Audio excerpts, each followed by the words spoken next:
Hello there, ladies and gentlemen, boys and girls, children of all ages. My name is Mr. Doggo333, and welcome back to Hearts of Iron 4 Kaiserreich as the Ukrainian state. Last video, the peasants decided to up and revolt against us. And so we had to tell them to sit the fuck down and be humble. Like Kendrick Lamar to possibly Big Sean, I don't know. I don't know what the rumors are around that war, honestly. Something like that. I don't know if it was that much, but some ridiculously high sum of money. Yeah. Anyway. So yeah. But we are beginning the counterattack right now.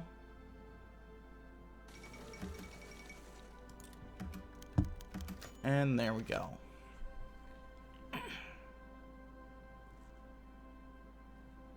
The Revolutionary Army has been shattered and driven to the underground. Much of leadership has been arrested and shot, though the main part of VDR leadership has successfully escaped. The whereabouts are unknown, but they have been assured that they will be found and brought to justice for plotting with foreign powers to destroy the Ukrainian nation. Our pardons would be available for any former rebels as long as they helped law enforcement to identify those who have not yet surrendered. What's left of the rebels have retreated to remote parts in western and northern Ukraine, where villages still friendly Republican cause have hidden and supplied them. The army will be tasked with pacifying these regions and rooting out the remaining guerrillas as fast as possible.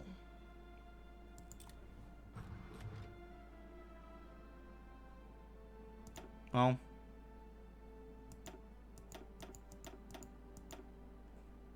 we'll get working on pacifying these areas then. Many rebels fled to the country after their uprising was crushed. From the rural bases, they cannot continue to poison the minds of the peasants with their propaganda, and bolder groups even keep organizing armed raids against the police and military units. It will take time until the remnants have been flushed out.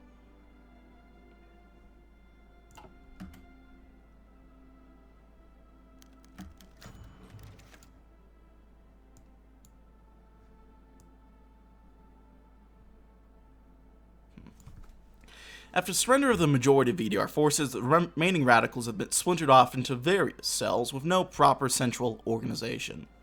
There are still peasants loyal to Petliura's cause, but the more left-wing groups have separated and adopted means of revolutionary terrorism. The police and the army have been combining through the countryside to fry out the remaining rebels, but the work is slow and casualties are common, especially hated for the bombings, good old SR tradition already from Tsarist times, of military officials, which often result in other casualties too. Sentences are harsh too, as most rebels at this point will face execution, sometimes even without a trial, of allegedly having died in a shootout while resisting arrest. What a tragedy. 4 weeks ago, Boris Hamzen's visit to the Hetman's office will not be of any particular note. Briefings of intelligence on rebel locations and the progress of a counteroffensive that would eventually drive the crypto-syndicalists out of country. But now things were different. The revolt was over, so what could have been the reasoning this time? Sitting across from Skorpeditsky at his desk, Hamzen praised the Hetman's work in decisively dealing with traitors, just as he did in 1919 and 1925. Victory was clear proof of the Hetman's wisdom and dedication to his country. This type of talk from Hamzen was not unfamiliar to Skoropadsky, as one of his close associates. He and Hamzen has always maintained a close relationship despite their political differences, but now things were different. Though it was not the first time he spoke of the idea, Hamzen stated the great lesson of the uprising. Parliamentarism has failed. Despite the Hetman's attempts to bargain with the liberals and socialists in Ukraine, evident by Doroshenko's appointment to the Ottoman ministership and the relief bill, the agitators would only use it as an opportunity to backstab the Hetman. Politicians like Shemet and Kistyakovsky only sought to strengthen their own political power. Indeed, only the Hetman understood the correct direction the country must take. Yet, Hamzen continued, without true patriots carrying out the Hetman's vision, how could Ukraine truly prosper? The traitors may have escaped for now, but it's clear that they will not give up. Backed by their self-interested sympathizers in the Soim, they will come again to wreak havoc. Finally, Hamzen made an appeal to the Hetman. Hamzen and associates in the Union of Hetmanites had been paramount in aiding the Hetman to deal with the Republican threat once and for all. It was only natural that he be rewarded in return, as a gift for the loyalty. Certainly.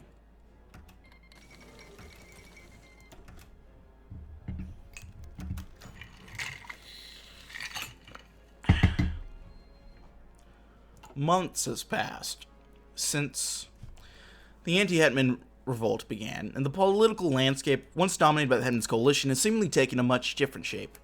During the revolt, Skoropadsky frequently refused to heed the advice of the coalition, instead took the ward from officers in the Union of Hetmanites, such as General Przovsky and Colonel Homzen. The current government's conduct in dealing with Republican traitors was brutal, with many among the Democratic agrarians criticizing the government and comparing it to the crackdowns of 1925.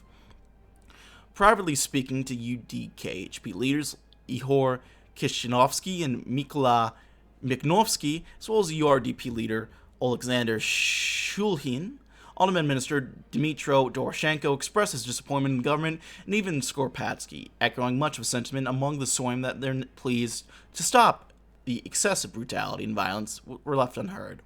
The next morning, key SHD officials, Boris Homzen, Konstantin Przovsky, and Ivan Poldevets Ostryanska paid a visit to the Ottoman minister's office. Doroshenko was informed that in no uncertain terms by representatives of the SHD that the Soym's power had been relinquished and that he had fallen out of favor of the Hetman.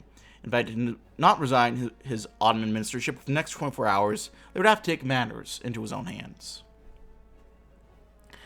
Later that night, Doroshenko informed a large audience of the Soym that he intended to resign the following day, citing the long and difficult task of providing efficient governance during the Civil War, amidst the finger-pointing and infighting the Soym encountered after many chose to follow in Doroshenko's footsteps and resign. It was then when the final block was put into place. After a hastily arranged meeting with the Big Three of the SHD, Skoropadsky announced that Boris Homzen would assume the position of Ottoman minister. Criticizing the Soym for its inability to set aside its differences for the betterment of the nation. A law was then passed declaring the Soym to be indefinitely suspended until a responsible government can present itself. Skoropadsky approved a new cabinet of council ministers, most of whom had connections to the Union. To any outside observer, and indeed the Hetman itself, it is now more clear than ever who is really in charge. Welcome, Ottoman Minister Boris Homzen. Well, there we go. Led by the Union of Hetmanites, state builders, established sometime in the mid-1920s through the initiative of two key executive office officials, the Union of Hetmanite State Builders seeks to provide the authority of the Hetman in the state through anti-parliamentarism sentiment, centralization, expansion of Cossack delegations, and anti-socialist dogma. Democracy is dead in Ukraine. Please clap.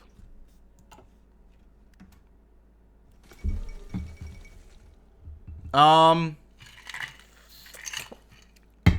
my understanding, it is disconnected. We're gonna get something pop up for land reform, I believe. And so we get working on land reform. It's land reform and industrial reform. I think if we work on industrial reform but do fuck all with land reform, then the Nat Pop Rebellion happens. And I think it happens with no matter who comes along.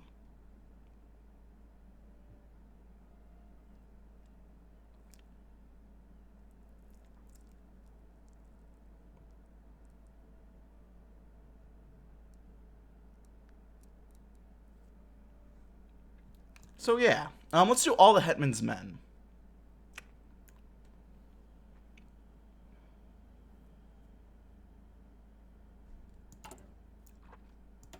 Yeah. Ultimately, it's come down to the Hetman, loyal men in the SHD, to save Ukraine from syndicalism. While Petliura and his lackeys may have fled, traitors still lurk from the shadows, ready to backstab the Hetman and bring the nation to civil war again. With a more responsible government now in place, we can ensure the enemies of Ukraine are put in their place.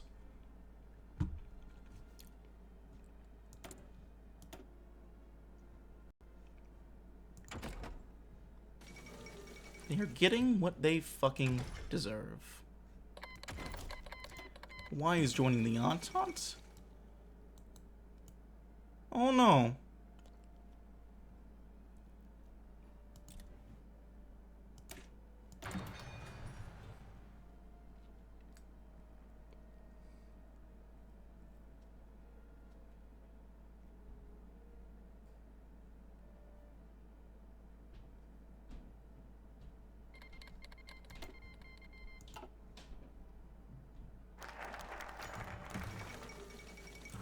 The Tsardom's restored. Oh no.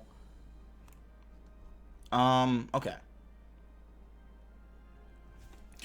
Once a rather insignificant organization vying for the hetman's attention, the SHC has come to the forefront of Ukrainian politics, seeking the curtailment of leftist activity in Ukraine, as well as broad centralization of the state. The SHC government can now pursue its ambitious agenda with the support of the hetman, who was Tsar Dmitry. Bit of a boring Tsar there. While nominally united around those policies, there are differences between two of its most significant members, Boris Hamzin and Ivan Poltavets Ostrinitsa. While Hamzin is seen as hetman's right-hand man, PO is more ambitious and independent from the hetman. While most of the SHG's members seek empowerment of the Cossacks as a temporary measure, PO sees these policies as a natural evolution of the hetmanate, with Cossacks becoming more, in time, a more powerful, united agrarian strata. While Hamzin's early appointment as Ottoman minister, PO's influence is negligible, but there's no guarantee that this will remain the case in the future. Glory to the hetman. Let's go ahead and do early mobilization.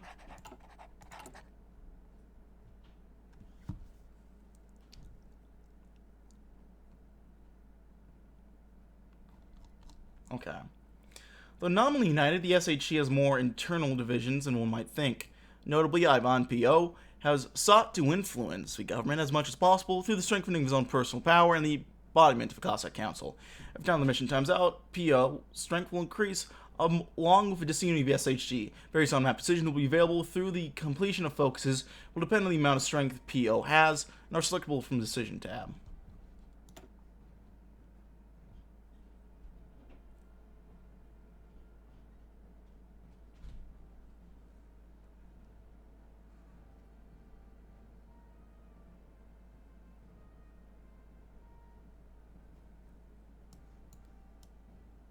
Is there some way we can do land reform?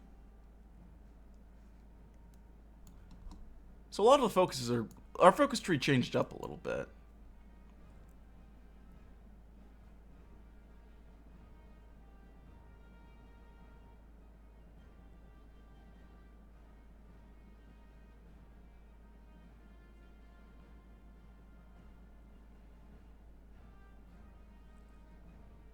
Being able to core, that's actually pretty cool. Let's do this shipyard.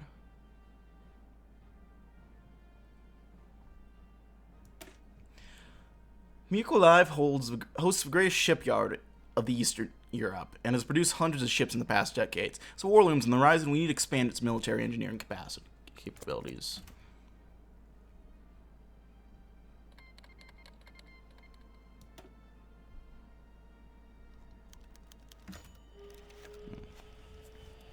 What is so soon?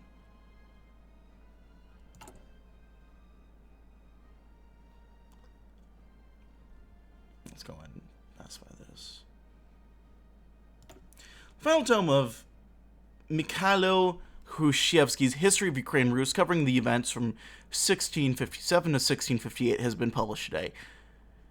Hrushevsky's 10-volume treatise has become his magnum opus and comprehensive history of Ukraine. His work has become crucial for conceptualization of Ukrainian historical process as continuous and independent from the all-Russian historical narrative. Some analysts have tended to assign his works to a populist tendency of Ukrainian historiography, which emphasized the critical role of the masses in the conceptual realization of the past. This school of thought is usually contrasted with a statist tendency, most notably represented by Lubnitsky, Stepan Tomashevsky, and Dmytro Torochenko, and focused on the role of nationalism in the state-building process. The claim that his analysis lies in any particular school of thought is perhaps rather misleading, given that his works are based on quite a broad intellectual foundation, but they have also found a special place among the Ukrainian Republican movement, rather unsurprisingly given the critical role he played in the establishment of the Ukrainian People's Republic in 1917. With many subscribing to the historical narrative he has put forth, the coming of the final volume has especially been celebrated by the pro-Republican Austro-Ukrainian Friendship Association, which has sought to finance a print of the entire 10-volume edition in order to celebrate the occasion. The work of more than 30 years is finally concluded. I've been thinking because Austria supports the democratic movement, Democrats in both Poland and Ukraine, it seems. Which is interesting to me. Oh, there it is. Okay. Can't figure out what they're doing.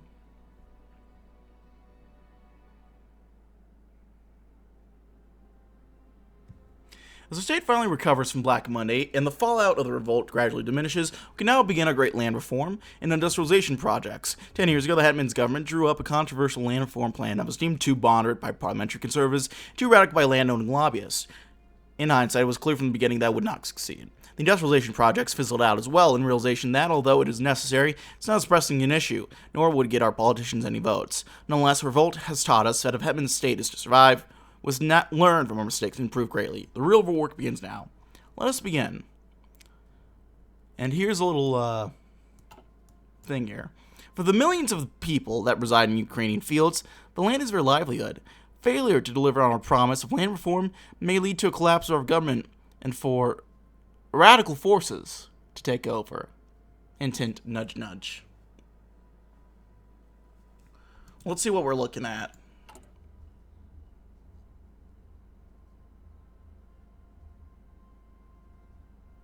So we have land reform and industrialization.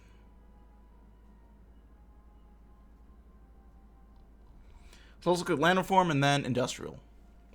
Ultimately, the core reason for the 36 uprising was a widespread bitterness of peasantry over unequal land ownership.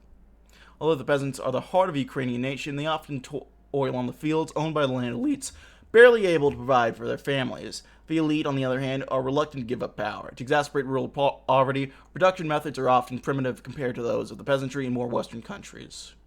So we need 90 score for the best national spirit. Any excess is converted into stability.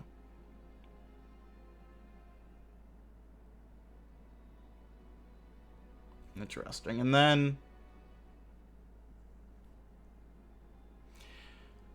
Ukraine is heavily agrarian in nature with little industry. While our agrarian market can be healthy, we are lagging behind other nations in the world. We'll have to enter some form of industrialization to ensure our continued economic survival. Due to the lack of investment and decrepit nature of the factories we inherited from Russia, we'll have to carefully structure our industrialization program to maximize efficiency.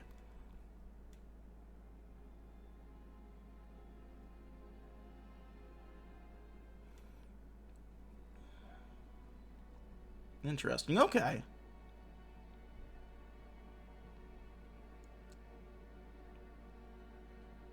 Actually, some pretty cool options here.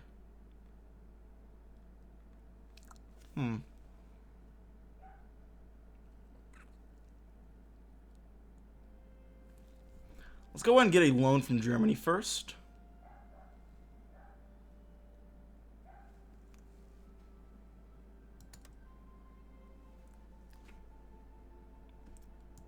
And right now, how many factories do we have?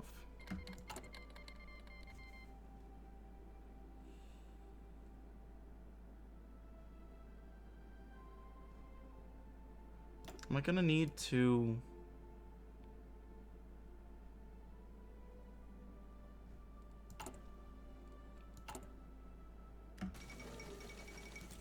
Second International. Oh, we actually don't have a political power, actually. We need to wait some time. That's fair, actually.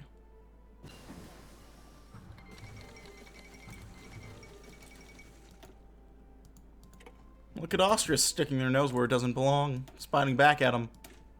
Let's get excavation too. Some extra resources would be nice.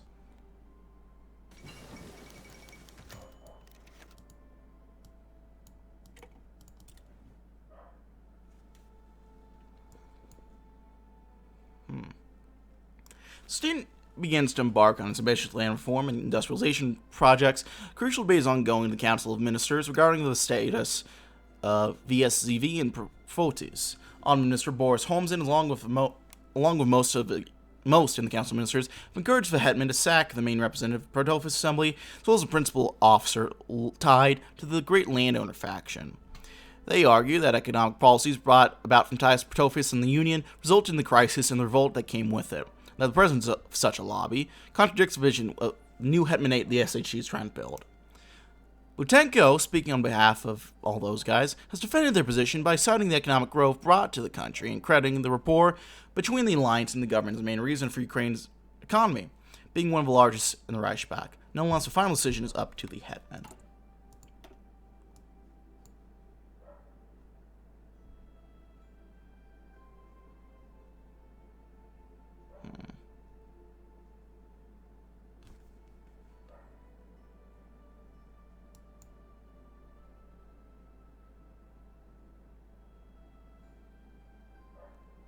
I hate the hit to stability and political power, but they could be useful.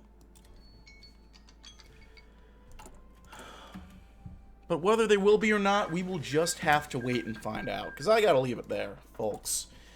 But, thank you so much for watching. Like, dislike, didn't leave any comments, feedback down in the comment section below. Hit the sub button if you want to keep updated with uploads. All that good stuff. You know the deal by now. I thank you guys for watching. My name is Mr. Dogboat 53. And I will see you all next time. Bye-bye now.